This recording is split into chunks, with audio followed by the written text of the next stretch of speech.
Oi pessoal, meu nome é Marcelo. Hoje eu vou estar abordando o conteúdo análise volumétrica, abordando a técnica de determinação do teor de cloretos em água de abastecimento. Esse conteúdo ele é abordado na disciplina de Química Ambiental e Análises Instrumentais da área de Química e Química Analítica. Ao final dessa aula, nós temos condição de conhecer as vidrarias e utensílios de laboratório usados nesse tipo de análise, entender a estequiometria de reação e também conhecer o método para a determinação de cloreto em água de abastecimento. A análise volumétrica é um ramo da química analítica onde ela precisa de certas vidrarias de laboratório, como a bureta, a pipeta volumétrica e o Erlenmeyer. Aqui está um exemplo de uma realização de uma titulação, onde nós vamos colocar na bureta uma solução de concentração conhecida, um reativo de concentração conhecida, e no Erlenmeyer nós vamos colocar a amostra contendo o analítico. Nesse caso de hoje nós vamos usar o íon cloreto em água de abastecimento. O íon cloreto ele vem na amostra proveniente da dissolução de rochas e de sais minerais, como o cloreto de sódio.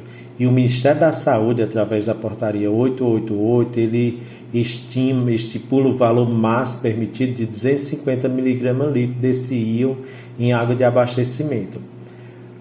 O método comumente empregado, usado para a determinação de cloreto, é o método de Mohr.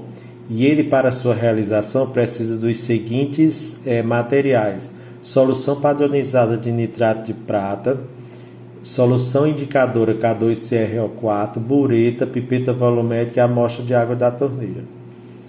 Aqui nós temos as reações envolvidas no método de Mohr.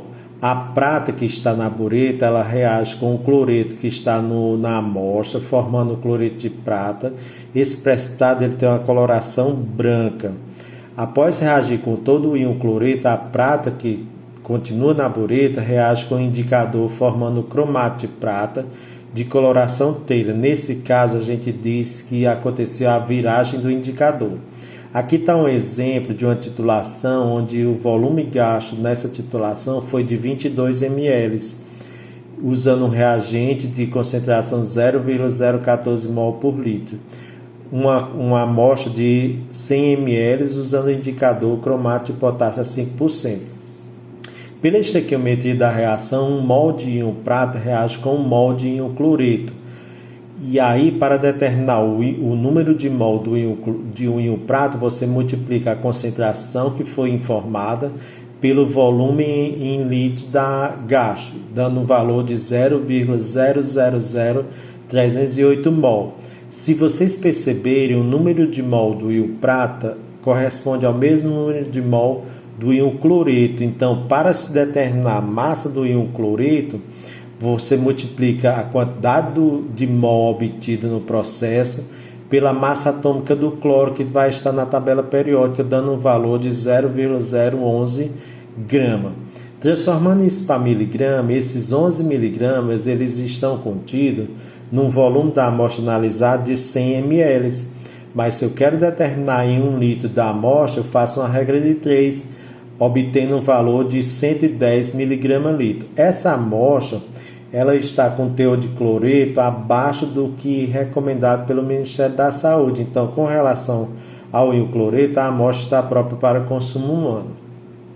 Aqui tem um exercício abordando essas vidrarias que são usadas na análise volumétrica. Então, ele diz assim, quais são as vidrarias indicadas para o processo analítico da análise volumétrica? Aí a gente já estudou que precisa de bureta, pipeta volumétrica e Erlenmeyer. Esse exercício, segundo, vai ficar como revisão, que vocês podem estudar a portaria do Ministério da Saúde, mas também esse material foi abordado durante a aula. Se vocês tiverem alguma dúvida no conteúdo ministrado, vocês podem estar estudando através dessas referências que estão postadas aqui na videoaula.